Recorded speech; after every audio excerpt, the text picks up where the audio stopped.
네, 오늘 아침 조간신문 일면 기사를 살펴보는 국내 뉴스 브리핑입니다.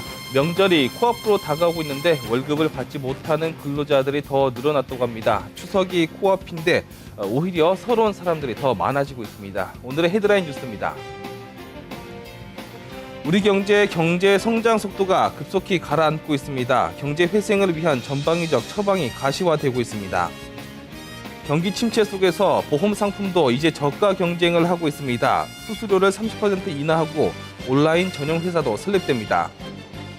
전세 인기에 대출도 크게 늘었습니다. 주택기금 대출이 170억 원 늘었습니다. 9월부터 3.3제곱미터당 1,000만 원 이하 아파트가 쏟아져 나오고 있습니다. 미사지구를 비롯해 보금자리 주택도 수도권에서 2만 가구가 분양됩니다. 신용등급이 상향됐지만은 우리나라의 가계부채를 해결하지 않고서는 도루묵이라는 진단이 나왔습니다. 생계형과 자영업자 대출이 많아서 억제하는 대신 저금리 정책을 써야 할 때입니다. 이번 주 우리 증시 주간 증시를 전망해 봅니다. 이제는 그늘에 있던 종목으로 눈을 돌릴 때라는 처방입니다. 네, 오늘 아침 조간신문 먼저 세계일보부터 한번 살펴보겠습니다.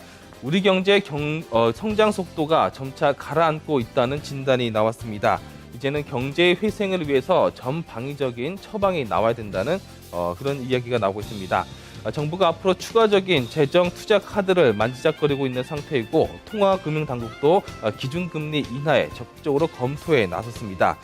한국 경제가 내수가 현재 위축되고 있는 상황에서 그리고 수출마저 크게 둔화되고 있는 상황입니다.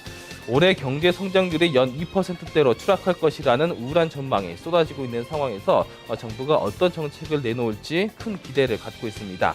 한국은행이 어제 발표한 내용에 따르면 올해 2분기 우리나라의 국내 총생산 성장률이 3분의 1 토막 난 것으로 나타났습니다.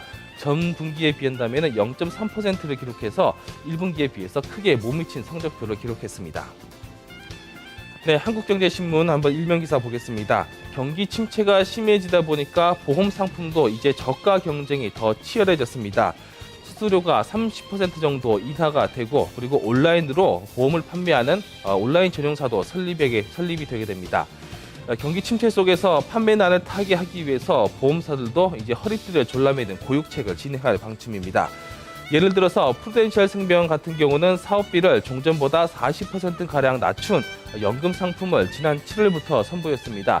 가격이 낮다 보니까 계약자에게 유리한 상품이라는 입소문에 1억 1,400원어치나 팔리는 기염을 토해냈습니다. 그리고 2010년에는 9월에 IBK 연금보험 같은 경우도 위험 보증료를 없애서 보험료 부담을 많이 낮춰서 가입자들에게 큰 인기를 끈 바 있습니다.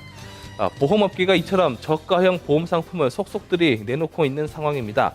변액연금 수익률 논란 때문에 여러 가지 고생도 많이 했는데 여기에다 경기 침체까지 겹치면서 위축된 시장을 돌파해보겠다라는 보관으로 보입니다. 특히 주로 무배당이나 온라인 방식 설계로 보험료를 낮추는 형태를 띠고 있는 게 요즘 보험업계에서 대세로 자리 잡고 있습니다. 자, 국민일보 일면 기사 보겠습니다. 전세가 인기가 많다 보니까 대출금도 크게 늘어난 것으로 집계가 됐습니다. 주택기금 대출 같은 경우 벌써 170억 원이 크게 증가한 것으로 조사됐습니다. 올해 국민주택기금에서 지원되는 전세자금 대출 실적이 지난해보다 훌쩍 증가했습니다. 전세 만기가 도래하는 2년 전에 비한다면 전세값이 크게 올랐고 또 전세 거래도 상당히 많이 늘어났기 때문으로 풀이됩니다. 국토해양부가 지난 1월부터 8월까지 국민주택기금에서 지원한 근로자 서민 그리고 저소득 가구 전세자금 대출액을 보니까 4조 350억 원으로 집계됐습니다. 이는 전세값 급등으로 인해서 대출액이 급증했던 작년 같은 기간에 비해서 4조 180억 원에 비한다면 170억 원 정도 이렇게 늘어난 수치로 최종 집계가 되고 있습니다.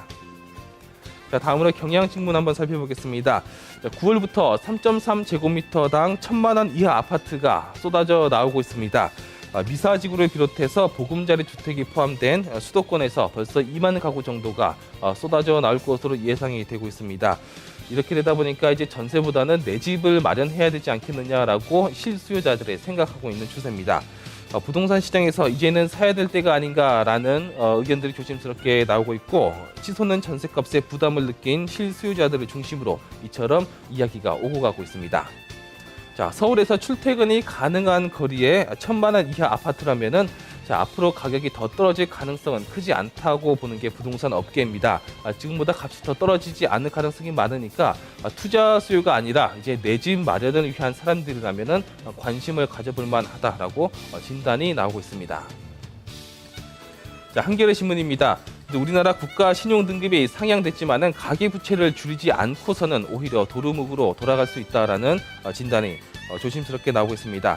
특히 우리나라 같은 경우는 생계형과 그리고 자영업자들의 대출이 많아서 가계부채를 억제하는 대신 오히려 저금리 정책으로 천천히 풀어내는 게 더 현명하다라는 진단입니다. 저금리를 지금부터 계속 유지해서 개인과 소규모 사업자들의 이자 부담이 높아지는 것을 막고 또 이들이 낮은 금리로 이용할 수 있는 대출 통로를 열어주는 그런 방법이 필요하다는 것입니다. 또 경기 내수 활성화를 위한 대책도 절실합니다. 그동안 수출 기업에게만 유리한 정책을 이제 내수 시장으로 중심으로 옮겨야 된다는 그런 처방이 나오고 있습니다. 자, 뉴스토마토입니다. 이번 주 주간 증시 전망해 보겠습니다. 자, 이제는 그늘에 있던 종목으로 눈을 돌릴 때라는 헤드라인으로 전하고 있는데요. 이번 주 증권가에서 꼽은 주목할 만한 종목은 건설업계 그리고 반도체 종목 등 그동안 업황부진을 보였던 종목들이 주목을 받을 것으로 예상이 됩니다. 특히 삼성 엔지니어링을 예를 들면 상반기보다 하반기에 해외 수주가 크게 증가할 것으로 전망이 되고 있습니다. 신한금융투자와 우리투자증권으로부터 복수 춘천을 받았습니다.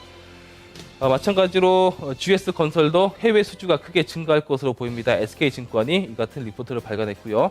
또 애플의 아이폰 5 출시가 코앞으로 다가오면서 가장 큰 수혜를 받은 종목이 바로 LG디스플레이로 꼽혔습니다. 신한금융투자의 리포트를 한번 보니까 LG디스플레이 같은 경우 고해상도 LCD 수요가 급증하게 되고 경쟁사가 도태되고 있는 상황에서 3분기에 흑자 전환 가능성이 상당히 많이 커졌다라고 진단을 하고 있습니다. 이렇게 주간 증시 전망까지 살펴봤고요. 국내 뉴스 브리핑 여기서 마무리 짓겠습니다.